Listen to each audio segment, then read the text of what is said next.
ये इस साल का क्लोजिंग स्टॉक है तो अगले साल का ओपनिंग स्टॉक हो।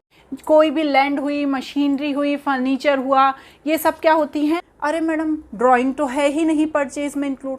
कभी आग लग गई या किसी एम्प्लॉय का एक्सीडेंट हो गया।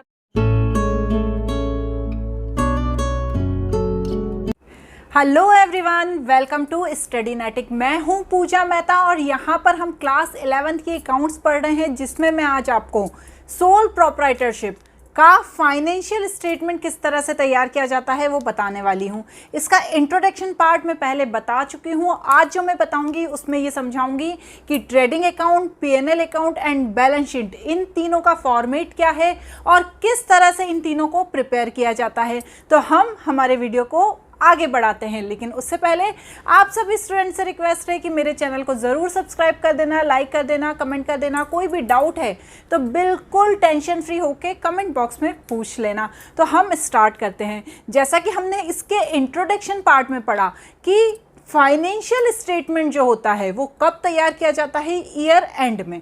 मतलब जो हमारा अकाउंटिंग ईयर होता है 31 मार्च 1 अप्रैल के बीच का, उसके में जो लास्ट में तैयार किया जाता है वो फाइनेंशियल स्टेटमेंट या फाइनल अकाउंट कहा जाता है उसको। उसमें क्या क्या प्रिपेयर किया जाता है? उसमें प्रिपेयर किया जाता है trading account, profit and loss account and balance sheet. इन्हें तैयार करने के क्या कारण है ये सब मैं अपने इंट्रोडक्शन वाले पार्ट में बता चुकी हूँ। आज यहाँ पर सीधे लाइन पे आकर, मतलब सीधे जो काम की बात है वो समझेंगे कि सबसे पहले यहाँ पर बनाया जाता है ट्रेडिंग अकाउंट। अब ये ट्रेडिंग अकाउंट पहले क्यों बनाया जाता है? क्योंकि ट्रेडिंग अकाउंट में बनाने के बाद, मतलब ट्रेडिंग अकाउंट को बनाने के बाद इससे हमें ग्रॉस प्रॉफिट और ग्रॉस लॉस पता चल जाता है। अब इन्हें निकालना क्यों ज़रूरी है? क्योंकि भैया जब ग्रॉस प्रॉफिट और ग्रॉस लॉस पता होगा तो उसे हम ट्रांसफ़र करेंगे पीएनएल अकाउंट में और फिर उससे पता चलेगा हमको net profit and net loss. Clear हुआ? अब क्या होता है ना बच्चों, अपन आगे जब इसके इलिस्ट्रेशंस करेंगे या इसके प्रैक्टिकल प्रॉब्लम्स के सॉल्यूशंस करेंगे ना, तो उसमें आप देखेंगे कि कहीं कहीं पर trading account and PNL account साथ में बनाया गया है। कहीं कहीं पर स्कूल्स में भी साथ में बनवा दिया जाता है, कहीं कहीं पर अलग बनवा दिया जाता है। तो उसमें कोई टेंशन करने की ज़रूरत नहीं है। जैसा आपके स्कूल में बताया गया है आप वैसा बनाइए। साथ में बनाना है साथ में बनाइए, अलग बनाना है अलग बनाइए। लेकिन यहाँ पर मैं दोनों के फॉर्मेट आपको अलग अलग बताऊँगी। तो सबसे पहले हम देख लेते हैं ट्रेडिंग अकाउंट का format. Simple debit and credit करके 4 कॉलम बना लिए जाते हैं। सबसे पहले डेबिट साइड लिखा जाता है ओपनिंग स्टॉक को। अब ये ओपनिंग स्टॉक क्या होता है मैडम? ओपनिंग स्टॉक क्या होता है? बना तो हम ईयर एंड में रहे हैं, पर यहाँ पर हम ओपनिंग स्टॉक क्यों लिख रहे हैं? हम जो बिजनेस कर रहे हैं वो कई टाइम से कर रहे हैं। तो जब हमने पिछले साल हमारा जो फाइनल अकाउंट बनाए होंगे तो उस समय हमारे पास कुछ सामान बच गया होगा। बचता ही है ना। आपका अकाउंटिंग ईयर एंड हुआ तो ऐसा तो नहीं है कि जितना गुड्स आपके पास है सब सेल हो गया, या जितना आपका रॉ मटेरियल है वो सब गुड्स बनाने में यूज़ हो गया। कुछ ना कुछ थोड़ा थोड़ा तो बचा ही होता है।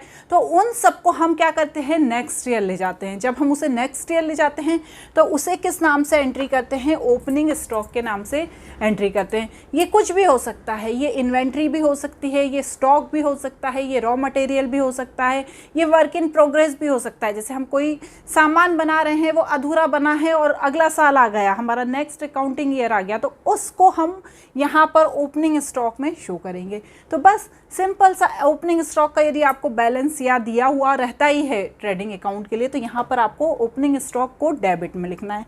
फिर आता है परचेज। अरे वाह मैडम, इतना ईजी सिर्फ परचेज लिखना है? नहीं, परचेज का कैलकुलेशन थोड़ा सा टेढ़ा मेढ़ा होता है। तो उसे मैंने यहाँ पर आपको बताया है, जो भी हम सामान खरीद रहे हैं उसे लिखेंगे हम डेबिट साइड, ठीक है। अब लेकिन उसमें से हमें कुछ चीज़ें माइनस करनी होंगी, जैसे परचेज रिटर्न। हमने कोई सामान खरीदा और उसे वापस कर दिया तो वो यहाँ पर माइनस होगा। ड्राइंग, अरे मैडम ड्राइंग तो है ही नहीं परचेज में इंक्लूड। ड्राइंग को जब भी हम ड्राइंग की एंट्री करते हैं तो क्या एंट्री करते हैं? Drawing account debit to purchase account, यही एंट्री करते हैं ना हम ड्राइंग की। तो यहाँ पर हमें ड्राइंग को भी परचेज में से माइनस करना होता है। ये हम अपने पर्सनल खर्चे, पर्सनल यूज़ के लिए निकालते हैं जब कोई सामान, तो उसे हमें परचेज में से माइनस करना होता है। डोनेशन या चैरिटी, जब हम किसी तरह का कोई डोनेशन देते हैं उसे भी हमें परचेज में से माइनस करना होता है। और यदि हम कोई सेल्स प्रमोशन करते हैं, कोई सैंपल वगैरह बांटते हैं तो उसे भी हमें परचेज में से माइनस करना होता है। तो ये 4 चीज़ों को परचेज में से माइनस करके यदि किसी तरह का गुड्स इन ट्रांजिट है, मतलब हमने कोई सामान खरीदा है और वो अभी आ रहा है, रास्ते में है, गुड्स इन ट्रांजिट है, तो उसे ऐड कर देंगे। और ऐसा गुड्स जो हमने खरीदा था लेकिन उसे रिकॉर्ड नहीं किया है तो उसे भी यहाँ पर ऐड कर देंगे। ये तो देखो क्वेश्चन पे डिपेंड है कि क्वेश्चन में क्या चीज़ें दी हुई हैं। यदि सिर्फ दिया है परचेज और परचेज रिटर्न तो आप परचेज में से परचेज रिटर्न माइनस करके यहाँ पर उसका अमाउंट लिख देंगे। इसमें किसी भी तरह का जब आप कैलकुलेशन करेंगे तो यहाँ पर जो आंसर में आएगा परचेज के उसे कहते हैं हम नेट परचेज, और यहाँ पर हमेशा नेट परचेज को लिखा जाता है, ठीक है ना। डेबिट में हमेशा नेट परचेज को लिखा जाता है, मतलब जिन चीज़ों को माइनस करना चाहिए था उनको माइनस करके और जिनको प्लस करना चाहिए था उनको प्लस करके यहाँ पर लिखा जाता है। क्लियर। अब लिखा जाता है वेजेस एंड सैलरी। जितना भी वेजेस एंड सैलरी जो है उसे यहाँ पर लिखा जाता है डेबिट साइड। जितने भी डायरेक्ट एक्सपेंसेस हैं, कैरेज इनवर्ड है, फ्रेट है, कार्टेज है, फैक्ट्री पावर एंड फ्यूल है, जितने भी रिवेन्यू नेचर के खर्चे हैं, मैंने आपको बताया था ना हमारे इंट्रोडक्शन पार्ट में, जितने भी रेवेन्यू नेचर के खर्चे हैं उन्हें यहाँ पर डेबिट में लिखा जाता है। उसके बाद आ जाते हैं हम ट्रेडिंग अकाउंट के क्रेडिट साइड। यहाँ पर जितना भी हमने गुड्स अपना जो बना के सामान बेचा है उसे लिखा जाता है, और उसमें से सिंपल परचेज जैसा इसमें ज़्यादा कैलकुलेशन नहीं होता है, सिंपल से उसमें से सेल्स रिटर्न को माइनस करके अमाउंट लिख दिया जाता है सेल्स का, कहाँ, क्रेडिट साइड। और क्लोजिंग स्टॉक, अब क्लोजिंग स्टॉक क्या होता है? ओपनिंग स्टॉक तो हमको समझ में आ गया, क्लोजिंग स्टॉक हमने पूरा साल काम किया, अब हमारे पास कुछ सामान बच गया है तो उसे हमें एंट्री करनी पड़ेगी ना उसकी कि भैया इतना सामान है, तो उसे हम क्लोजिंग स्टॉक कहेंगे। ओपनिंग स्टॉक में हमने क्या किया था, जो पिछले साल का सामान बच गया था, ठीक है ना, उसकी एंट्री की थी, क्योंकि पिछले साल का क्लोजिंग स्टॉक था तो इस साल का वो ओपनिंग स्टॉक होगा। अब ये इस साल का क्लोजिंग स्टॉक है तो अगले साल का ओपनिंग स्टॉक होगा। सिंपल रहता है, ज़्यादा कंफ्यूज नहीं होइएगा। नेक्स्ट है abnormal loss of stock. Abnormal loss मतलब आग लग गई, चोरी हो गई, भूकंप आ गया, कुछ भी हो गया, एबनॉर्मल लॉस यदि किसी स्टॉक का हो गया तो उसे भी हम कहाँ पे लिखेंगे, क्रेडिट साइड लिखेंगे।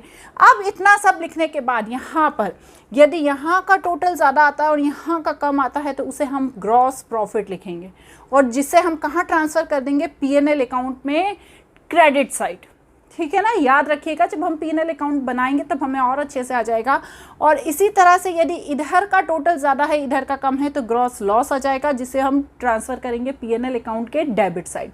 दोनों तो आएगा नहीं, या तो ग्रॉस लॉस आएगा या ग्रॉस प्रॉफिट आएगा। तो इस तरह से सिंपल सा ट्रेडिंग अकाउंट होता है। चाहे तो इसे नोट कर लीजिए, वरना बुक में भी दिया हुआ है, कोई बात नहीं। इसे बनाने के बाद हम देखेंगे कि P&L अकाउंट किस तरह से बनाया जाता है। तो चलिए देखिए स्क्रीन पर। ट्रेडिंग अकाउंट बनाने के बाद बनाया जाता है P&L अकाउंट। इसमें क्या होता है, जितने भी इनडायरेक्ट एक्सपेंसेस और लॉसेस होते हैं उसे डेबिट साइड लिखा जाता है, और जितने भी इनडायरेक्ट इनकम और गेन होते हैं उसे क्रेडिट साइड लिखा जाता है। बहुत ही सिंपल सा होता है। अब देखिए ये फॉर्मेट देख लीजिए, प्रॉफिट एंड लॉस अकाउंट का फॉर्मेट। इसमें जितने भी ग्रॉस लॉस होते हैं जो ट्रेडिंग अकाउंट से निकले हैं उन्हें डेबिट साइड लिखा जाता है, और जितना भी ग्रॉस प्रॉफिट होता है जो भी ट्रेडिंग अकाउंट से निकला है उसे क्रेडिट साइड लिखा जाता है, जैसा कि अभी मैंने आपको ट्रेडिंग अकाउंट बनाते समय बताया था। अब जितने भी एक्सपेंसेस हैं, ठीक है ना, जितने भी एक्सपेंसेस है जैसे salary, rent, stationery, telephone, repair, depreciation, interest, commission, advertisement, जितने भी हम खर्चे कर रहे हैं उन सबको कहाँ लिखेंगे, हम डेबिट साइड लिखेंगे। और जितनी भी हमारे पास इनकम या गेन हो रही है, जैसे हमें कमीशन मिल रहा है या डिस्काउंट रिसीव्ड हो रहा है या इनकम फ्रॉम इन्वेस्टमेंट हो रहा है, कुछ भी हो रहा है इनकम या गेन, उसे हम क्रेडिट साइड लिखेंगे। उसे लिखने के बाद यहाँ पर आप देखिए, यदि डेबिट का बैलेंस ज़्यादा है और क्रेडिट का बैलेंस कम है तो हम जब माइनस करके निकालेंगे तो हमारा नेट लॉस निकलेगा। लेकिन यदि क्रेडिट का बैलेंस ज़्यादा है और डेबिट का बैलेंस कम है तो हमारा निकल जाएगा नेट प्रॉफिट, जिसे हम डेबिट में लिख देंगे। इस तरह से बहुत ही ईजी होता है P&L अकाउंट का फॉर्मेट। ये यहाँ पर P&L अकाउंट का फॉर्मेट होता है। अब इसके बाद हम देख लेंगे यहाँ पर बैलेंस शीट का format. Trading account and P&L account को समझने के बाद अब क्या बनाएंगे, आगे हम बनाएंगे बैलेंस शीट, ठीक है। ट्रेडिंग अकाउंट में और P&L अकाउंट में हमने जितने भी रेवेन्यू नेचर के आइटम थे, चाहे वो रिसीप्ट थी चाहे वो एक्सपेंडिचर थे, वो हमने लिख दिए। अब हम बनाएंगे बैलेंस शीट। बैलेंस शीट में किस नेचर के आइटम लिखेंगे, इसमें लिखेंगे हम कैपिटल नेचर के आइटम्स। कैपिटल नेचर्स के आइटम में यहाँ पर इस तरह से इसका फॉर्मेट होता है। सबसे पहले लाइबिलिटी, यहाँ पर डेबिट क्रेडिट साइड नहीं होता, ठीक है ना, यहाँ पर होती है लाइबिलिटी साइड और यहाँ पर होती है एसेट साइड। लाइबिलिटी को मतलब एक तरह से डेबिट साइड लिखा जाता है, लेकिन डेबिट लिखना नहीं है, आपको लाइबिलिटी ही लिखनी है, यहाँ ऊपर डेबिट नहीं लिख देना। और यहाँ पर एसेट्स को क्रेडिट जहाँ पर लिखते थे वहाँ लिखा जाता है, ठीक है। अब एसेट्स में और लाइबिलिटी में जितनी भी लाइबिलिटी है बिजनेस की, जो बिजनेस को चुकानी है, ठीक है ना, जो बिजनेस की लाइबिलिटी है उन्हें लिखा जाता है।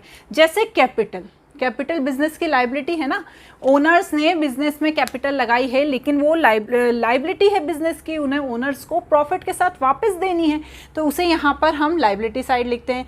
अब इसमें इंटरेस्ट ऑन कैपिटल, आपको पता होगा कि जब ओनर्स कैपिटल लगाते हैं तो जो बिजनेस होता है उसे इंटरेस्ट देता है, क्योंकि भैया उसने कैपिटल लगाई है तो इंटरेस्ट मिलेगा, तो उसे हम ऐड कर देते हैं।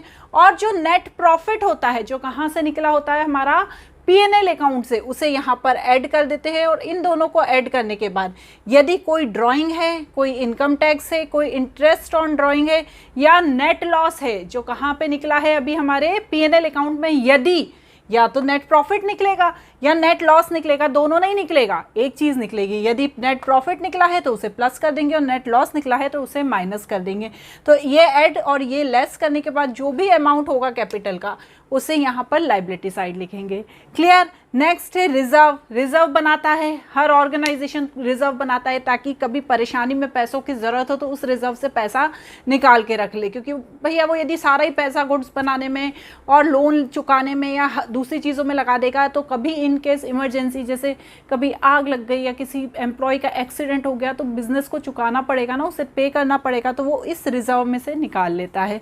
तो ये भी एक लाइबिलिटी होती है, लाइबिलिटी है ना बिजनेस की, क्योंकि उसने ओनर से रिजर्व लिया है। नेक्स्ट होता है लोन।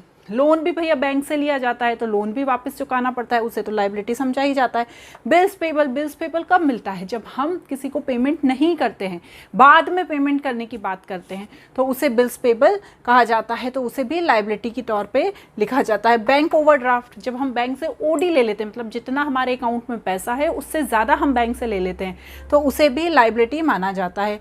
Employ provident fund. जैसा मैंने रिजर्व बताया वैसे एक अलग से एम्प्लॉय प्रोविडेंट फंड बनाया जाता है, तो उसे भी लाइबिलिटी माना जाता है। और जितने भी हमारे क्रेडिटर्स हैं वो हमारी लाइबिलिटी हैं, उन्हें हमें पैसा चुकाना है, तो इसलिए उन्हें भी लाइबिलिटी साइड लिखा जाता है। Next assets. हमने जैसे अभी पढ़ाई था हमारे इंट्रोडक्शन पार्ट में, कोई भी लैंड हुई, मशीनरी हुई, फर्नीचर हुआ, ये सब क्या होती हैं? हमारी एसेट्स होती है। गुडविल। गुडविल भी हमारी एसेट्स है। पेटेंट एंड ट्रेडमार्क भी हमारी एसेट्स हैं। लेकिन ये कौन सी एसेट्स हैं? ये इनटेंजिबल एसेट्स हैं। और प्लांट और लैंड कौन सी एसेट्स हैं? ये टेंजिबल एसेट्स हैं, ठीक है ना। Furniture, investment, bill receivable. यदि हमें बिल मिला है, कोई सा बिल रिसीव्ड हुआ है, तो वो भी हमारी एसेट्स हैं। हमारे देनदार, debtors, loan in and advance. हमने किसी को लोन दिया है, ठीक है ना, तो हमारे पास पैसा आएगा। Closing stock, cash at bank और कैश इन हैंड, मतलब यदि बैंक में कोई पैसा है हमारे बिजनेस का, यदि कोई हाथ में हमारे बिजनेस का पैसा है तो वो भी एसेट साइड ही आएगा। और इस तरह से यहाँ पर बैलेंस शीट जब बनती है तो बैलेंस शीट में दोनों तरफ का टोटल बराबर आता है और आना ही चाहिए, तभी हमारा क्वेश्चन करेक्ट होता है। तो एसेट्स और लाइबिलिटी बैलेंस शीट में दोनों तरफ का टोटल बराबर आता है। सबसे पहले हम ट्रेडिंग अकाउंट बनाते हैं, फिर P&L अकाउंट बनाते हैं और फिर बैलेंस शीट बनाते हैं। अब ये तो हमने सारे फॉर्मेट समझ लिए। अब हम बहुत ही जल्दी इसके स्टार्ट करेंगे इलस्ट्रेशंस, ताकि आपका फटाफट से ये चैप्टर एंड हो जाए। आज के वीडियो में इतना ही। Thank you.